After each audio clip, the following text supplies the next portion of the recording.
সম্মানিত সুধী, আমি রিকোয়েস্ট করব আপনারা এই লাইভটি শেয়ার করে দিবেন, যাতে করে আপনাদের অন্যান্য ফেসবুক বন্ধুরা আজকের লাইভের আলোচনাটি থেকে উপকৃত হতে পারে।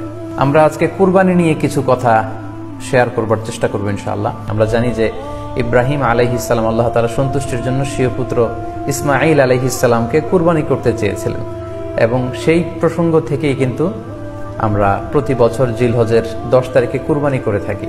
এবং এই দৃশ্যটি আল্লাহ তাআলার কাছে এতই ভালো লেগেছিল, এই আত্মত্যাগের দৃশ্যকে আল্লাহ তাআলা স্মরণীয় করে রাখবার জন্য কিয়ামত পর্যন্ত সব বিশ্বাসীদের জন্য এই জিলহজের একই টাইমে, জিলহজের 10 তারিখে কুরবানি করাটাকে আল্লাহ তাআলা আমাদের উপর অবধারিত করে দিয়েছেন।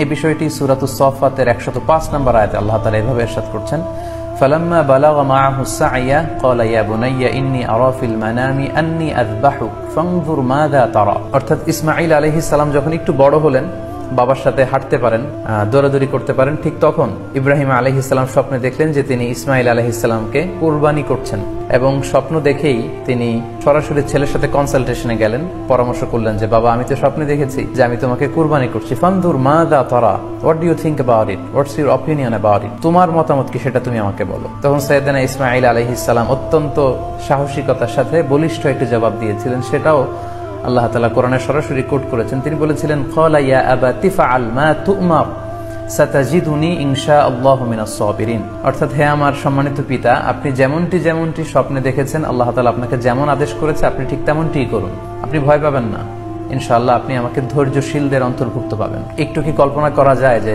সাইয়েদনা ইসমাঈল আলাইহিস সালাম ছোট্ট শিশু, তিনি যখন শুনলেন যে বাবা তাকে কুরবানি করবে, জবাই করবে, তার প্রত্যুত্তরে তিনি বলেছিলেন, বাবা, আমি ভয় পাচ্ছি না, আমি আপনাকে নিয়ে চিন্তিত, আপনি ভয় পাবেন না, বরং আপনি যা আদিষ্ট হয়েছেন আপনি তাই করেন। কারণ নবীরা যখন স্বপ্নে কিছু দেখে, সেটা সাধারণ মানুষের মতো স্বপ্ন নয়, সেটা ওহী, সেটা আল্লাহর পক্ষ থেকে আদেশ। তো আপনি আমাকে ধৈর্যশীল পাবেন, আপনি ভয় পাবেন না। সাইয়েদনা ইব্রাহিম আলাইহিস সালাম ইসমাঈল আলাইহিস সালামকে কুরবানি করতে শুরু করলেন, জবাই করতে শুরু করলেন। আল্লাহ তাআলার কাছে দৃশ্যটি এত ভালো লাগলো, আল্লাহ তাআলা সাইয়েদনা জিবরাইল আলাইহিস সালামকে দিয়ে জান্নাত থেকে একটি বকরি বা মেষ পাঠিয়ে দিলেন।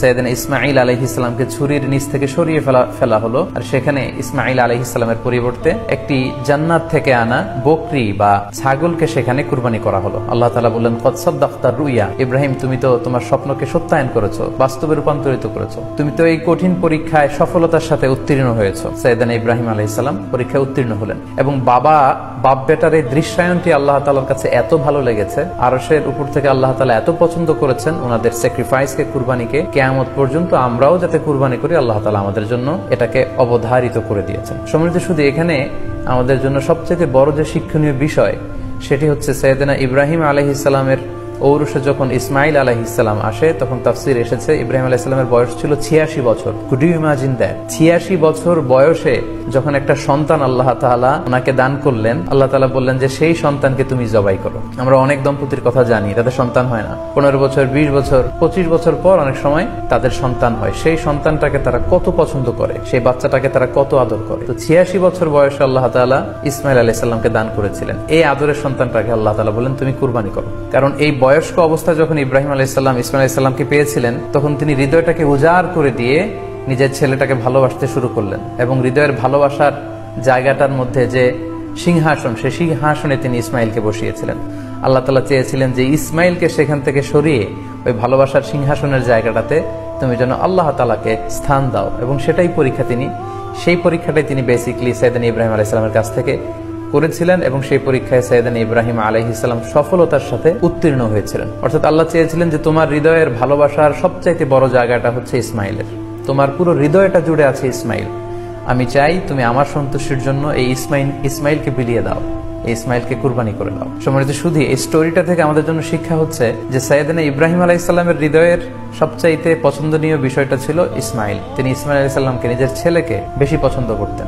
ইব্রাহিম আলাইহিস সালামের হৃদয়ে যেমনি ইসমাঈল ছিল, আমাদের প্রত্যেকের হৃদয়ে কিন্তু এরকম এক একটা ইসমাঈল আছে, কল্পিত ইসমাঈল, রূপক ইসমাঈল। আমাদের কারো হৃদয়ের ইসমাঈল হচ্ছে আমাদের টাকা পয়সা, আমাদের কারো হৃদয়ের ইসমাঈল হচ্ছে আমার ব্যাংক ব্যালেন্স, আমাদের কারো হৃদয়ের ইসমাঈল হচ্ছে আমার দামি গাড়ি, আমাদের কারো হৃদয়ের ইসমাঈল হচ্ছে আমার দামি গাড়ি, আমাদের কারো হৃদয়ের ইসমাঈল হচ্ছে আমাদের যশ, খ্যাতি, আমাদের ক্ষমতা, প্রতিপত্তি, এগুলো। আল্লাহ তাআলা চান আমাদের প্রত্যেকের যার যার হৃদয়ের ইসমাঈল যেটা, সেটাকে আমরা আল্লাহ তাআলার সন্তুষ্টির জন্য উৎসর্গ করতে পারবো কিনা, আল্লাহ তাআলার খুশির জন্য, সেরেফ শুধুমাত্র আল্লাহ তাআলার জন্য আমার হৃদয়ের ইসমাইলটাকে আমি স্যাক্রিফাইস করতে পারবো কিনা, এই শিক্ষাটা দেওয়ার জন্যই বেসিক্যালি আল্লাহ তাআলা এই কুরবানিকে আমাদের জন্য প্রেসক্রাইব করেছেন।